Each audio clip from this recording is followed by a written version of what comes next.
Assalamualaikum warahmatullahi wabarakatuh. Waalaikumsalam warahmatullahi wabarakatuh. Ustadz, sekarang lagi ramai kasus haramnya sound horeg di masyarakat. Hal ini menimbulkan pro dan kontra. Ada yang setuju, ada juga yang tidak menerima, bahkan sampai menghina.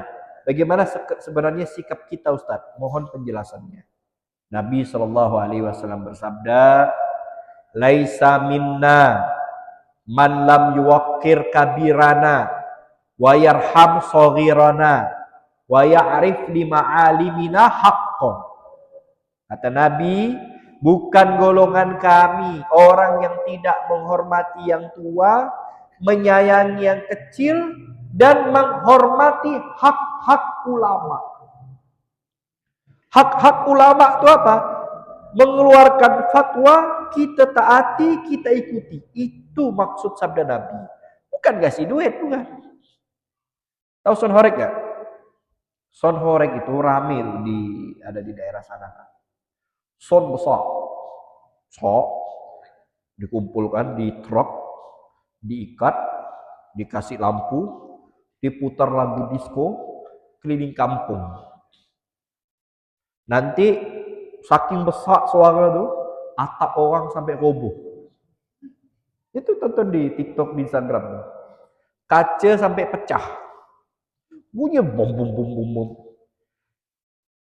Di Pontianak kan ada cucul meriam.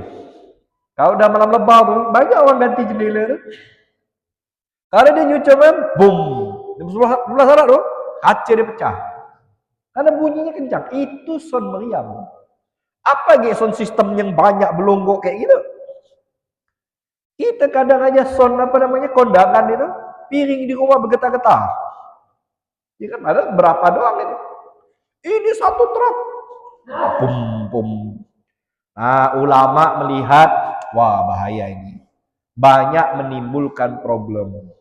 Mereka kumpul. Ulama Jawa Timur nih, kumpul. Namanya perkumpulan Bahtul Masail. Dulu saya waktu mondok itu sering diutus pesantren untuk Bahtul Masail. Bahtul Masail itu, Bu, ada masalah baru nih. Kayak ini sound horeg kan baru. Dulu nggak ada sound horeg. Kumpul, kita bahas. Bawa kitab. Yang dikirim kiai-kiai yang alim, utusan pesantren. Wah, dulu kita bawa kitab satu koper, tebal-tebal dulu kitab. Bawa laptop, isinya bukan laptop tuh, bukan buatan film, bukan, maktabah syamilah, perpustakaan itu. Sekali duduk 6 jam. Jadi bukan duduk arisan setengah jam, sejam, enggak, 6 jam, itu paling cepat 6 jam ya. Hanya istirahat, makan dan sholat. Selebihnya kita diskusi. Itu satu masalah itu. Dan Anda dengar fatwa saat sound horeg itu 1 harian duduk. 1 hari membahas. Karena nggak gampang buka kitab diskusi, ya kan? Kiai yang diutus bukan kiai sembarangan, kiai yang alim.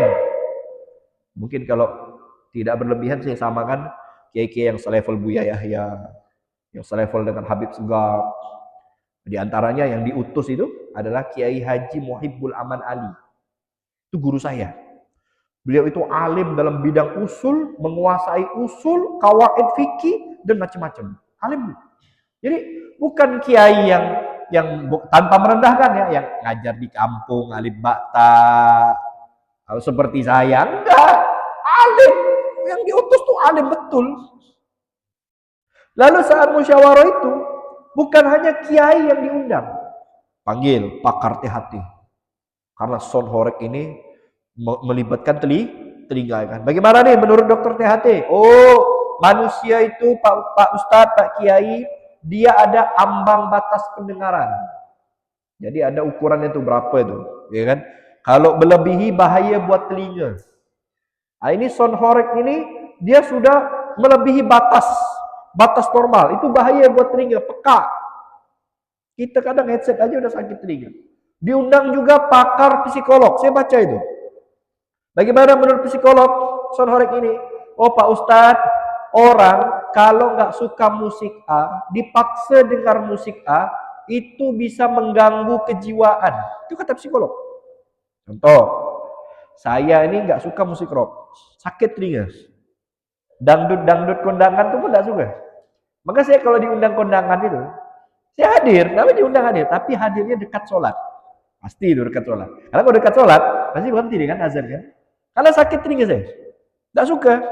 Lah dipaksa dengan dangdut. Bayangkan, ibu nggak suka dangdut, dipaksa dengan dangdut. Nyaman nggak hati? Ini nggak nyaman. Ini contoh ya. Bukan saya merendahkan dangdut, enggak. Saya nggak suka rock, berisik. Dipaksa dengarkan rock, dia nggak suka.